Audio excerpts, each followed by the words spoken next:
Well, welcome everyone. We're up and broadcasting.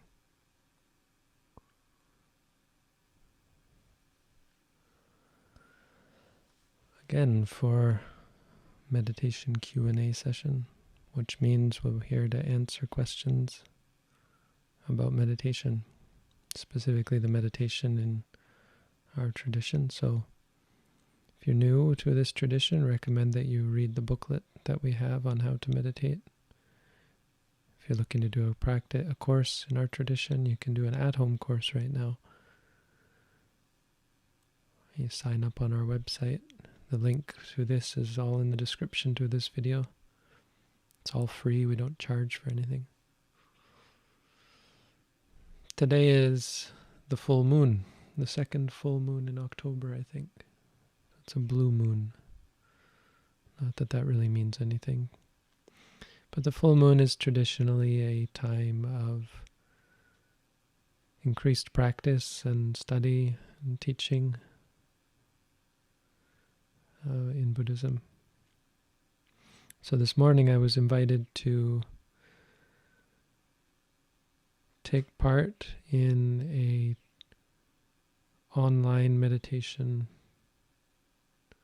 broadcast by the Tourism Authority of Thailand, which I guess is a big deal. They're a very big organization in Thailand. Part of the government, I think.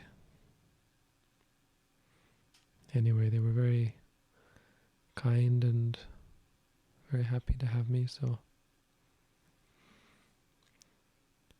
it was a great thing, and people came from all over the world. Some of our people came, some of their people came, and I was able to give 10-minute instruction on meditation, just brief. And they talked about how international it was, how people came from all over the world, and that's really very true about all the things that we seem to do. We are very international. There's nothing deep or profound about that fact, but it does make you think about the impact that we and people like us have on the world. The impact the Buddha had on the world.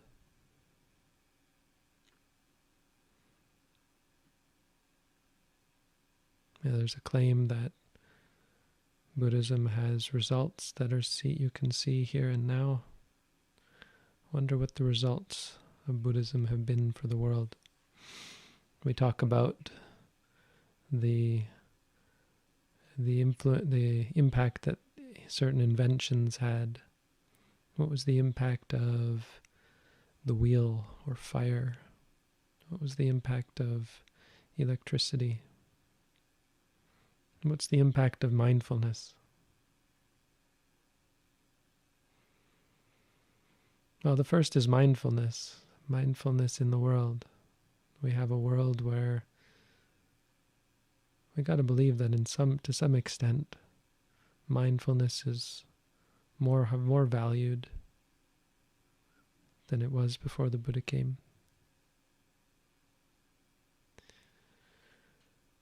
That there's a stream there are threads of interest and understanding about seeing reality clearly as it is.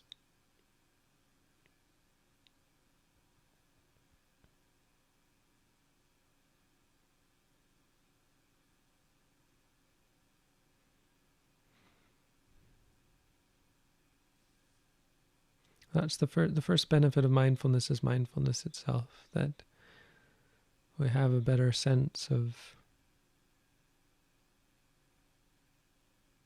proper and improper, better sense of the nature of our experiences.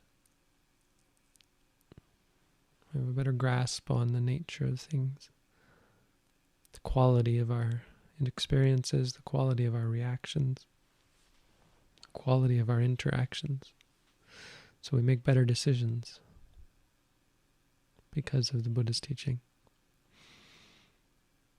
Second is happiness. We got to think that there's to some extent, some of the happiness in the world is caused by the influence of the Buddha's teaching. Of course, there may be other reasons unrelated to Buddhism, but one of the great benefits of mindfulness is happiness. You live a life with greater happiness than you maybe even ever thought you were capable of. Before finding meditation, you may have felt adrift, overwhelmed by mental illness, by bad habits of mind. And through the practice, many people have found happiness.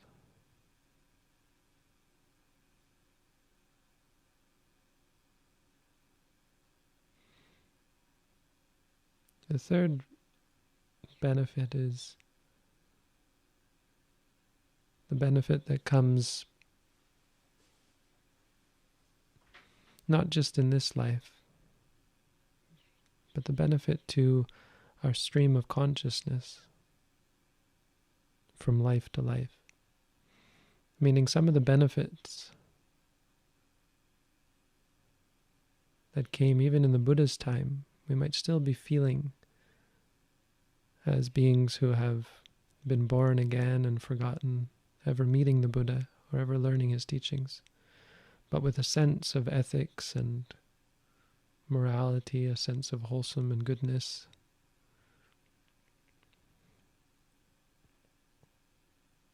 Wholesomeness and goodness, a sense of clarity and understanding.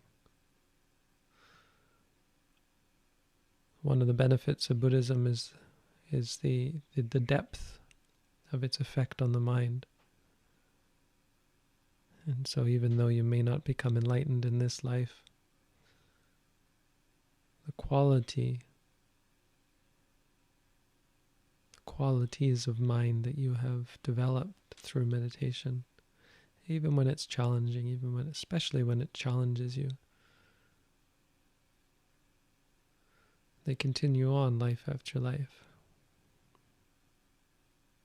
And that's a great benefit, something we can probably see even today, though we don't know who has practiced or who has been influenced by the Buddha. Probably much of the interest in things like ethics and meditation, some of the philosophical traditions that came later, might have been influenced by the Buddha.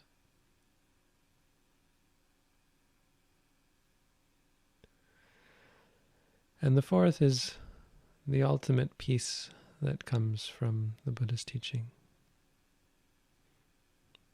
You got to imagine that some of the peace in the world, some of the peace that's still left, whatever's left of peace in this world, when you meet people who are peaceful, when you live in situations where there's no conflict, and you find yourself alone in the forest, some of the peace in the world is because of people who would otherwise have been violent and encouraged and incited violence and caused the world to burn even more than it's burning now. Some of that peace that's left over, some of it must be because of the Buddha, because that's the final benefit of mindfulness, peace. Even just the experience, the attainment of Nibbana, Parinibbana, when someone passes away and doesn't come back, they leave behind nothing but peace. Like what the Buddha left behind was peace. Freedom from any danger, freedom from any stress, never to cause disharmony in the world again.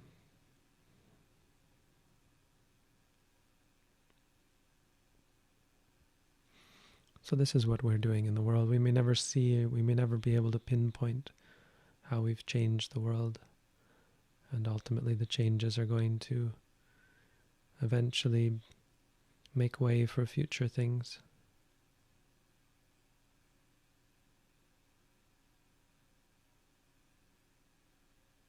But we see the benefits in ourselves. And we continue in this way precisely because we see the positivity of it. We see the positive qualities in ourselves, in our experience, and in the world around us. So, as usual, we will enter into our meditation, or our question and answer phase portion of this session. So I'd ask from here on, there'll be no more chatting in the chat box. If you have a question, post a question. If it's not a question, well, just close your eyes and meditate on it. And I'm ready when you are, Chris. Okay, let's begin. Can doing mindful activities, such as a mindful shower, mindful yoga, mindful exercise, etc., have as much benefits as meditation if one finds it hard to sit for more than 10 minutes? So the best way to deal with, the best thing to do when one finds something hard is to practice it. If you want something not to be hard anymore, you should practice it. And so to some extent, that's the whole point of meditation, that we should work on those things that we find challenging. So if you do something that's easier, you'll get less benefit because you're less challenged, and therefore there's less training involved. Those things that you call mindful are just names. If you're going to do the same thing that you do in formal meditation, which here that would be according to the booklet that we have, then you'll find that just as hard, if not harder, to do in the shower, while doing yoga, while exercising, etc. But it's quite common for people to call things mindful. But it's one thing to call it mindful. It's another to actually be doing the exact same sort of things that you're expected to do when sitting.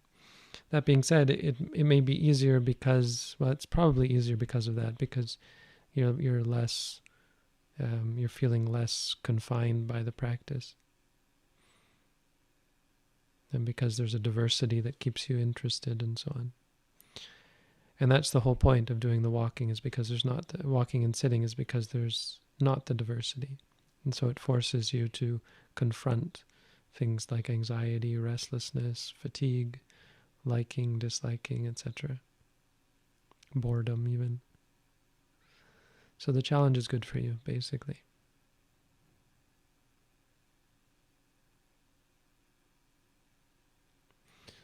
Now the thing is, it's always going to be hard in the beginning. Just don't be discouraged by that. And certainly you have to change that perspective of thinking, it's hard, therefore I should do something easier. If you start to challenge that and confront those things that are hard, you'll find much more benefit. And you'll find they get easier, of course.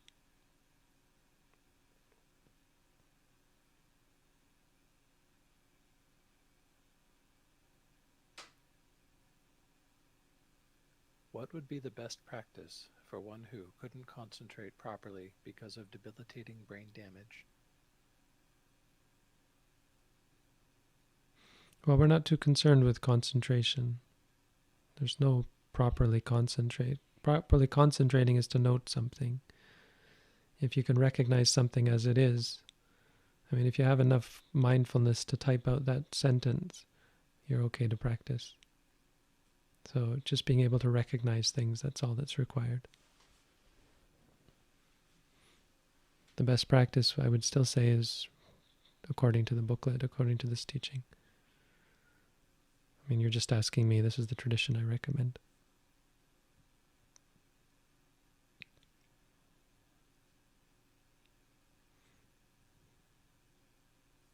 Is it possible to note the sensations of parts of the body even if they are not prominent? For example, the arms, elbows, hands, mouth, eyes. Resistance hides in the whole body, so I find it beneficial.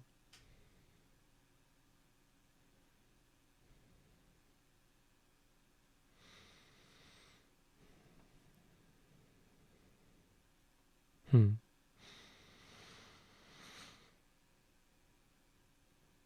So, see, the problem with this is that you're looking for something. And in looking, you're cultivating the habit of looking. You're cultivating the habit of trying to fix as well. You see this as this, you have this concept of resistance hiding. And that's just a concept. But you get into that idea of ferreting out and discovering resistance, which we're not really into. Why we focus on what's prominent is because that's what's there. And that's choiceless. You're not making a decision. You're not trying to arbitrarily or intentionally find something. So we pick some banal exercise like watching the stomach, watching the foot, but there's nothing special about those. It's just something easy, something simple, something repetitive. So finding it beneficial, probably you find it easier. It's more challenging to have to focus on the same thing over and over again because it's dull and banal. But that's the whole point, just to give your mind a chance to complain. I'm not really sure what you're looking for, but I wouldn't go looking.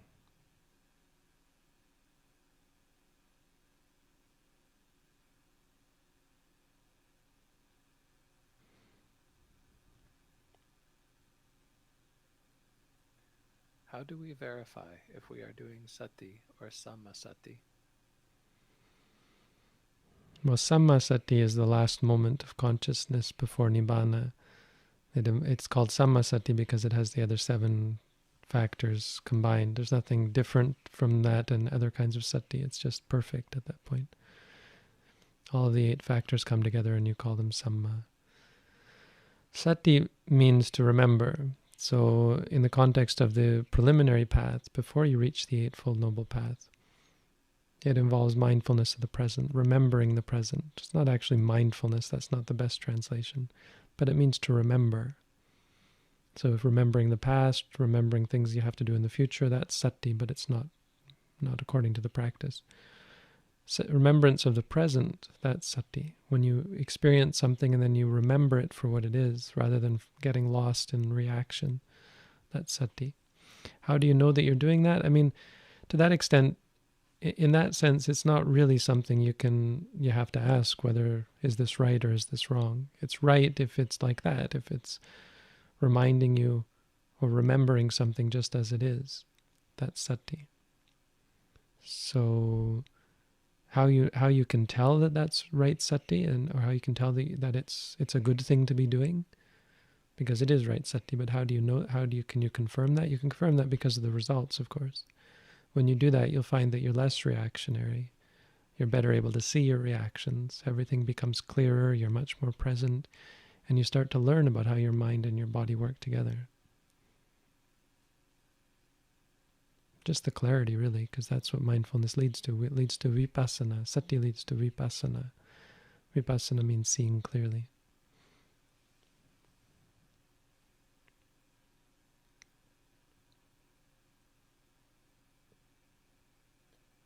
Can the touch points be implemented in other postures, such as lying or standing? Yes.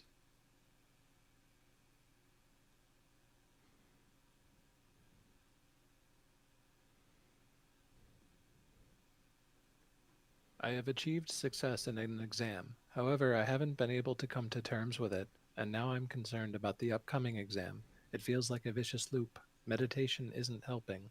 Help. So really the question is, how do you expect meditation to help? In what way?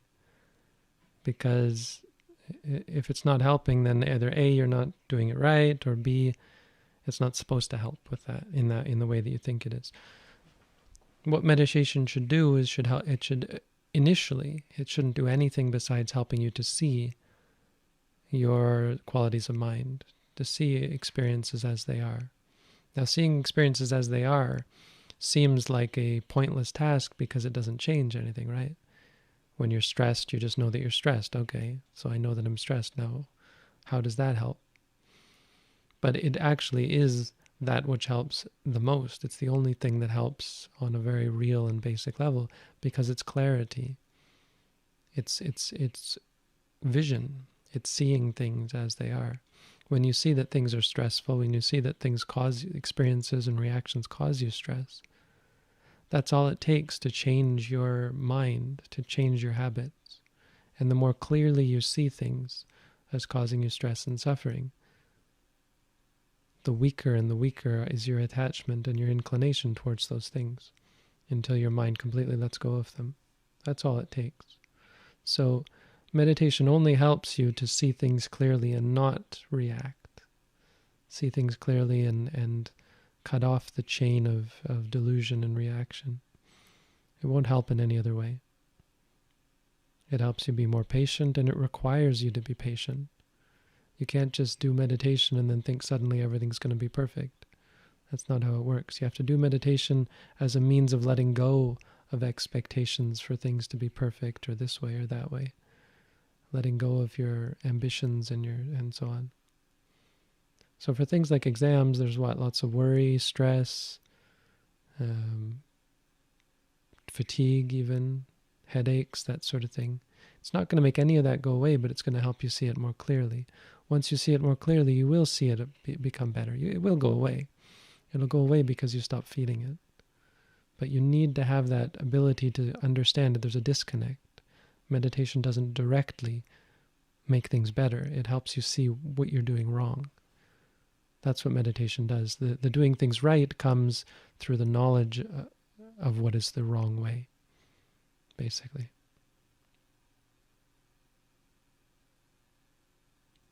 So it's a two-step process. It's not meditate, poof, everything's good. It's meditate, oh my God, meditation shows me how bad everything is. And then poof, everything's good. Why? Because you know what's bad. You need that patience to see the second step.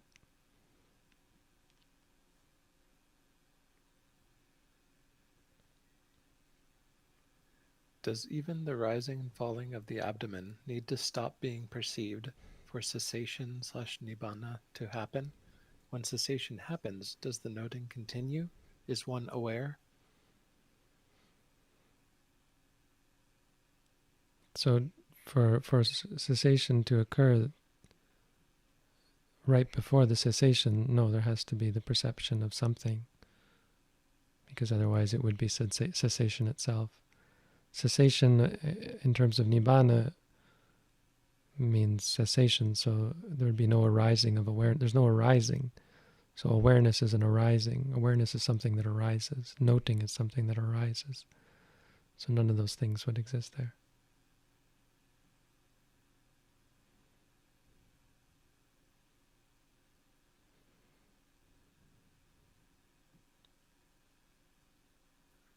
"35 minutes into Vipassana, my leg really started to hurt. Despite inquiring on the nature of the pain, I got extremely lightheaded, anxious, and nauseous, so I had to stop.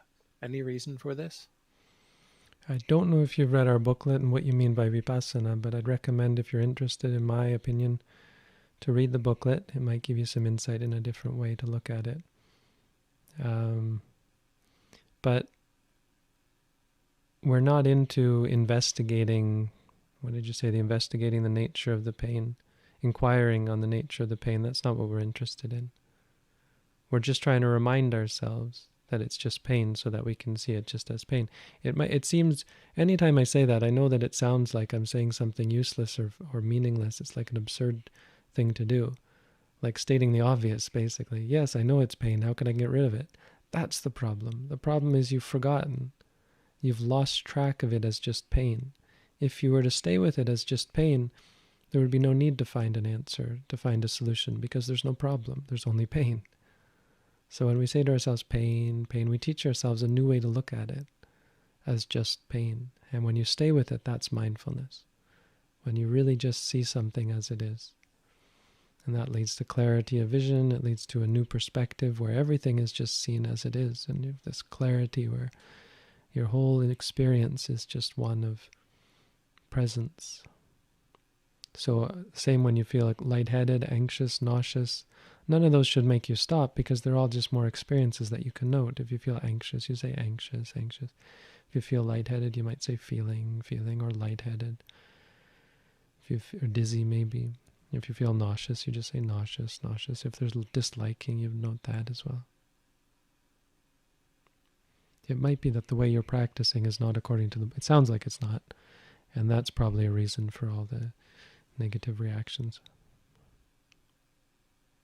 But for all those things, you just note them as they are.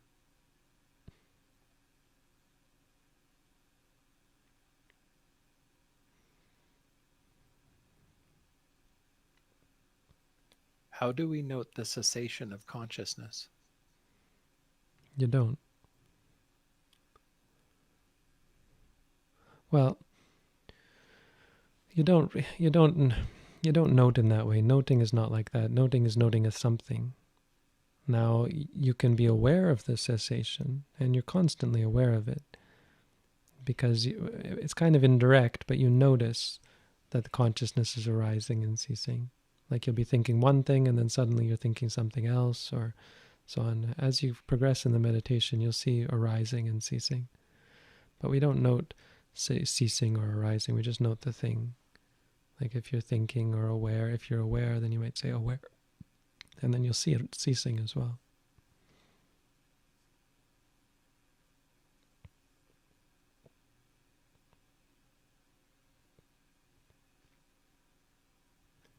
What is the difference between noting the belly, the nostrils, or breathing through the ears?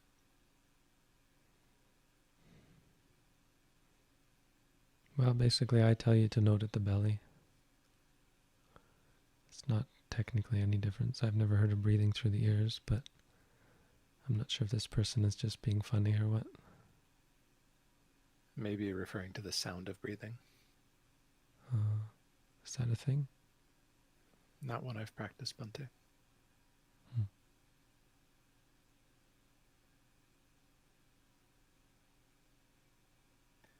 How do you practice yoga mindfully? Focus on the breath, body sensation? How to know what to focus on when we could focus on so many things? I don't teach mindful yoga, so I don't know.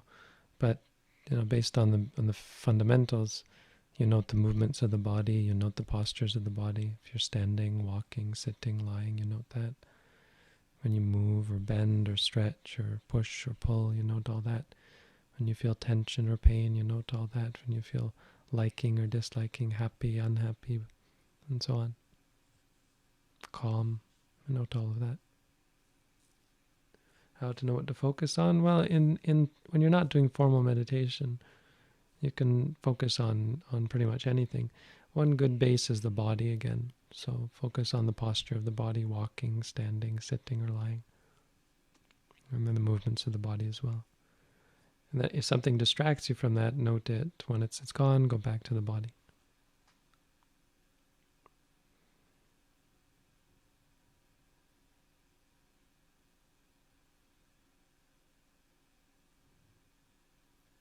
How to deal with regrets from the past? Just noting? Fear, sadness, regrets, worry, shame? Yeah, all of those. Also the thinking, note that as well. Any visuals as well, you can note that. I mean, it's going to take time. It's probably many regrets are very strong and deeply ingrained. So don't be too discouraged when they don't immediately disappear. It takes time, it takes skill, it takes work.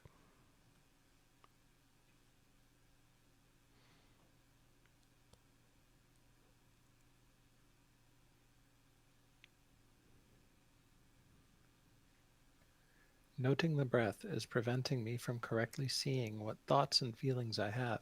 It's as if the noting of the breath was there above the feelings and thoughts I have. Is that good practice? So I don't teach noting the breath per se, but if you're talking about noting the stomach rising and falling, it really shouldn't get in the way. breath might get in the way because it's conceptual, like the breath going in, breath going out is just an idea. The truth is like the feelings, right? And if you focus on the feelings, either at the stomach or at the nose, those feelings arise and cease, and they'll be replaced by things like thoughts. You can't have two of them at once. The mind can only be aware of one object at a time. Otherwise, what would it mean to be aware of two things at once? It's just a misconception because it's very quick and very chaotic.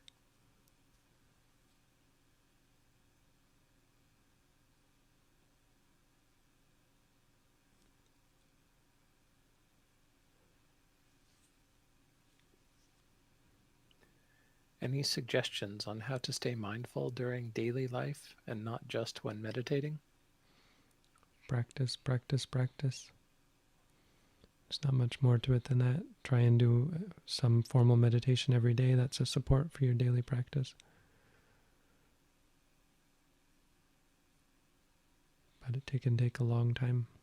It's great that you're asking the question because it's a sign that you're interested. Just keep it up. It's hard. Hard things are good to practice.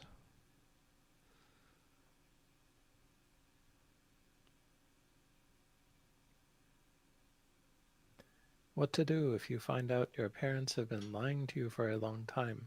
If simply forgive, what kind of meditation should I use?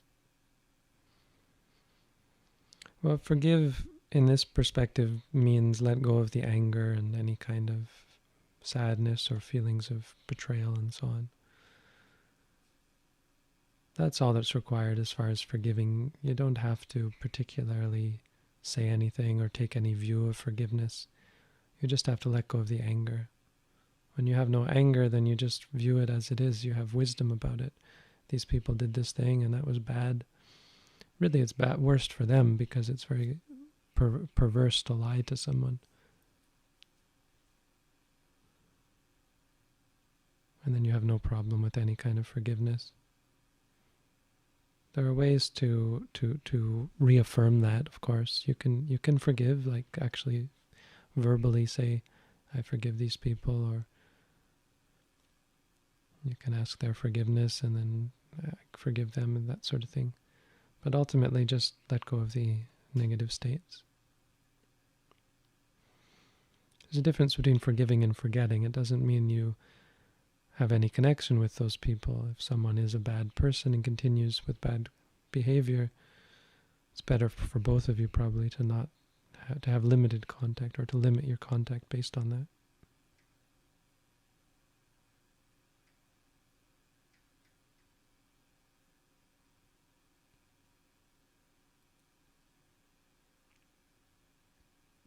I've stopped and started practicing many times. It is particularly hard when agitated and in pain. Several years into practice, the sense of agitation and pain became more intense. Any advice? I don't know if you've considered I don't know if you're doing our tradition, but assuming you are, don't know if you've done the at-home course. If you've done that already, well, you're probably at a stage where you're just having to slog through the bad habits that you have. So these are just habits. There's no fixing them. When things become more intense, that's not a bad sign. It's not anything at all. It's just a sign that they're still there. It's telling you how strong they are, how powerful they are. And once you start to see them more objectively, and see more objectively in general, there's less agitation. Pain, on the other hand, is different. I mean, pain is not something you're ever going to be free from. The freedom comes from not reacting, not getting upset about the pain. So don't be discouraged at all if there's intense pain, as long as it's physical. If it's mental pain, well then yeah, that's related to disliking. So as you become more objective, more at peace, less judgmental, you'll find less reactionary. You'll find that settles down.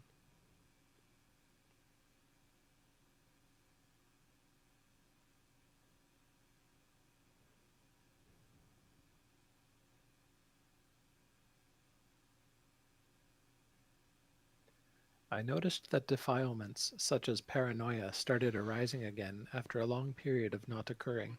Is this a sign that my practice has fallen, or just that there are still roots present in me? Still roots present in you. again, we're so complicated and our problems are so much more deep-rooted than we think. That now, if you've done a lot of intensive practice in the right way, it would be discouraging to have really bad habits come back, but you're always going to see the same bad habits coming back because that's what they are. They're habitual. In fact, even once you're enlightened, there's going to be shadows and echoes of those habits. Even arahants had shadows and echoes of their bad habits.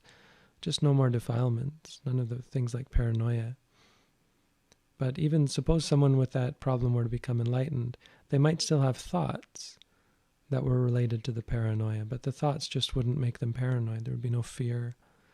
There would just be the thought, and then they'd say, oh, here comes that thought again. That's even still possible. So key in your practice is going to be separating the thoughts from the actual fear. Because just because you have a thought that says, oh my God, or oh dear, I'm going to suffer in this way or that, they're after me or so on. Just because you have that thought doesn't mean you have any emotion based on it. Thoughts are also not under our control, and they come in very strange ways. So just note the thoughts and let it go and separate it from the fear. Note that as well. A lot of mental issues, the solution relates to separating them into pieces. Because when you make them monolithic, they're not real anymore. You're not actually focusing on the reality. You're focusing on multiple realities and turning them into a boogeyman, a monster.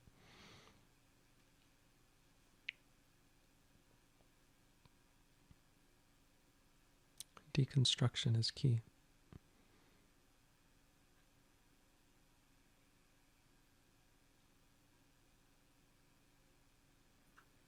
When we note seeing, do we keep in memory that this seeing is due to contact between eye and object? No, we do not. We do not make any intellectual idea of it at all. Dikte diktamatang bhavisati. Let seeing just be seeing. That really is all there is to it. The problem is that we make more of things than they actually are. Nanimita gahi nanubhyanjana gahi. Don't cling to the details or the particulars. Let it just be seeing. Anything else related to that, you're going to see it as a result. You're going to see clearly about contact and so on. Anything that you need to see, you'll see because it's there. It doesn't require you to go looking for it. Like when you see a tiger, you also see its stripes. You don't have to go looking for them.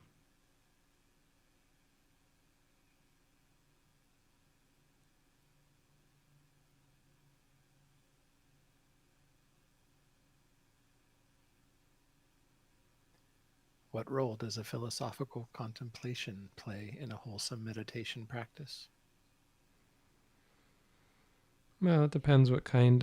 I mean, that's called Jintamaya Panya, and it's worldly. It's not a replacement for practice.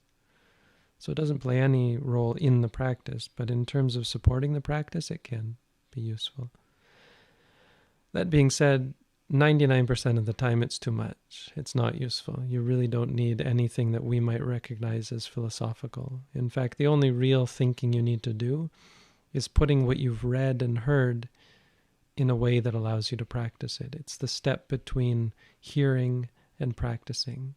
So you need to hear. You hear me tell you how to practice. And then you can't just take that hearing and practice it. You have to think about it. But thinking about it really literally only means, oh, okay, so this is how I walk. All right, I understand that now, and then go and do it. It really isn't what we would recognize as philosophical. And the same goes with the teachings on like the Four Noble Truths and so on. We think about them far too much. You really don't need to do much thinking at all. It's the practicing that leads to wisdom. And the wisdom isn't thinking either. Wisdom isn't like, oh, I had this great deep thought. That's not wisdom. Wisdom, it means seeing clearly and seeing perfectly, like fully. When you fully see something, see the truth, really. It's not intellectual.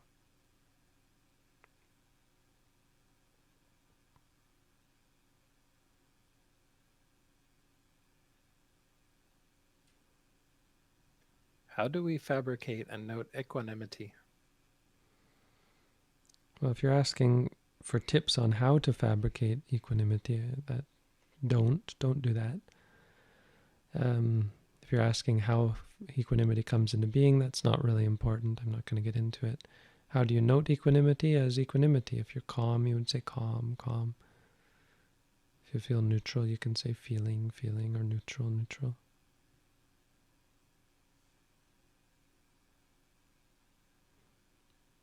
Sorry, did I get cut off there? Not to me, anyway.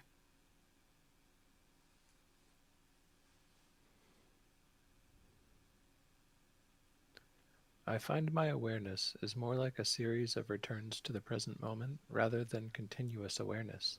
Is this incorrect practice?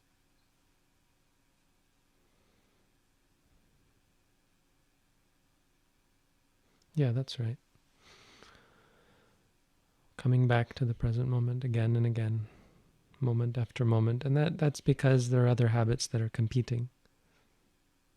So after some time, you might find yourself able to feels more like staying with the present moment. But for sure in the beginning, it feels always like coming back. But even then, it's still arising and ceasing. It's going to be again and again applying the practice. It's quite energy intensive, having to do it again and again. But as a result, it trains you, it builds up energy, it makes you stronger and more energetic. It's a positive quality of mind.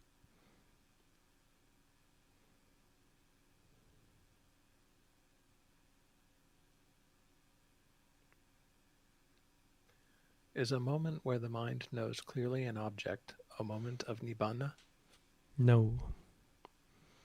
Knowing is an arising, or knowing is something that arises. Nibbana is unarisen. It's a state of non-arising.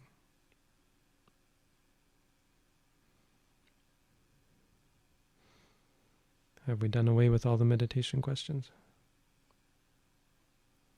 I have... Yeah, it actually looks like we're in the second tier. I think I might end it early today. It's been a long day. I've already answered a bunch of questions in the morning. I'm feeling a little bit out of it. So I think let's stop it there then, if there are no other urgent, or we'll stop if there are any last urgent ones. You can answer them otherwise. Thank you all for coming. Thank you, Bhante. And we'll try and be back on Wednesday again if I think we've got our technical issues sorted out. Have a good day, everyone. Sadhu.